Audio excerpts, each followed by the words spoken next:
What's going on, workforce? And in this video, we're talking about what everybody on the internet is mad about today. It turns out that GTA, one of the ways they support their game is obviously selling you in-game currency with real money.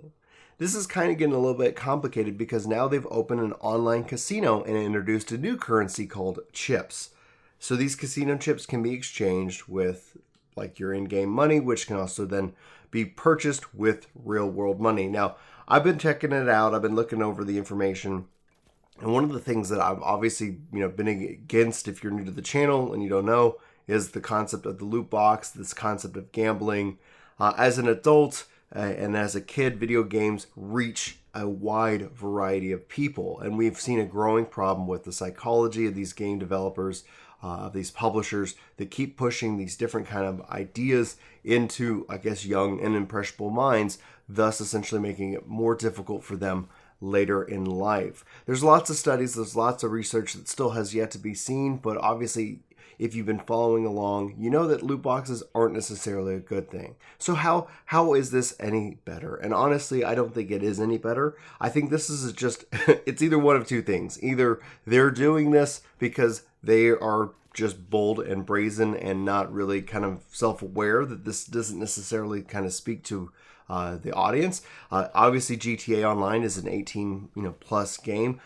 Grand Theft Auto is a mature-rated game for adults. That doesn't necessarily mean that only adults play it. If you're honestly, I think this is more, if anything else, a failure of the ESRB. Regardless, I think this is just going to be something that's going to keep pushing this issue forward into legislation, and then thus end up having the industry further regulated by any particular nation's government. Now, maybe that's the ultimate thing. That maybe that's just where this all has to go. I, for one, would rather just the industry self-regulate and not be doing these things, but maybe the money is just too good. Anyway, so what is all of this? There's a casino. It has literal games.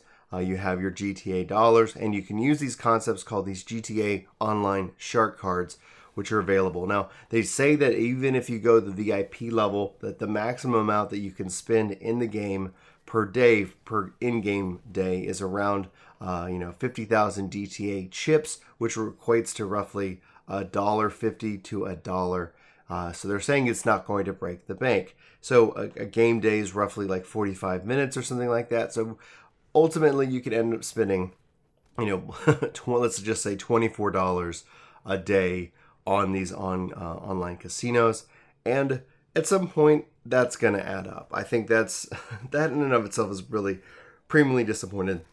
They're giving you the odds in game what it means, and so we got to define gambling also here at this point, right? Because there's two types of kind of gambling. Obviously, the game is having gambling, but there's also real world gambling, and different countries have different definitions of it. Right now, we know what's going on in the EU, that they've recently said that like loot boxes aren't gambling, but that's not actually what they said. They end up going off and saying that they aren't gambling because we haven't defined that as gambling, because we've only defined gambling as something that you can get cash back out of. But they are debating right now if they need to define gambling as something that you get something of worth, something that has value, something whether it's sentimental or some kind of real world exchange. Certain games have obviously different economies and different exchange rates. We're seeing all kinds of ways that, like in Japan, like with pachinko, how these games go about and skirt these different systems. And I think that's why it's probably best from a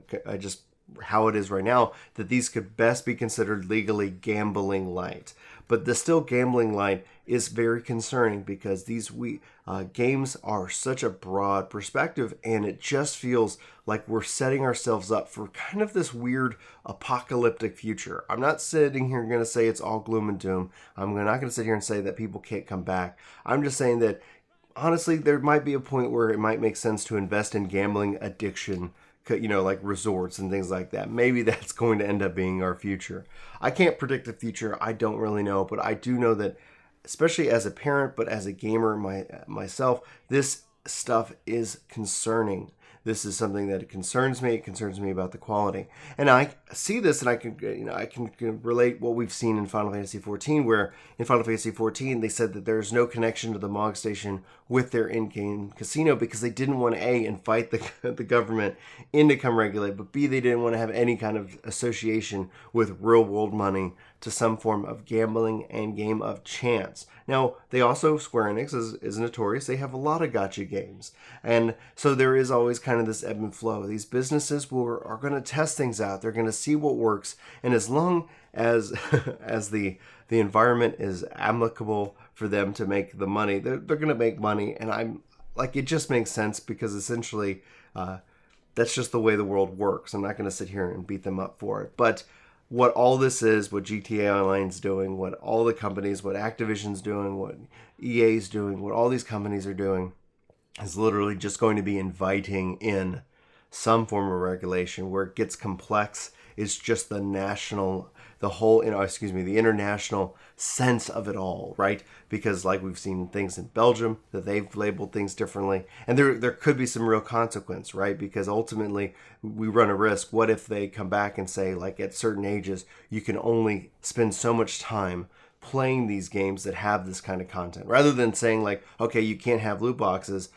They come back and say you can only spend so many hours a day playing a game with a loot box. Like, there is the sense that sometimes there is an overcorrection, or there isn't a bit of overreach. And that's why it really would always boil down to, I hope that the industry itself can regulate. Hopefully here in the United States, the ESRB can step up and kind of look at these things and say, like, man, you know what? There's a better way to go about doing this. In GTA's Online's defense, I don't know how that is, because a lot of their money, like a lot of the ways that they support it, is this kind of cash shop kind of mentality, because they don't have that subscription fee. And I think that's ultimately where these online games really kind of lost out. Hopefully the future with different like publisher subscriptions can end up helping offset some of this stuff to make it easier. But I mean, honestly, everything we've said up to this point, as like maybe not individually, but as a collective, says that this is okay. And this is just fine.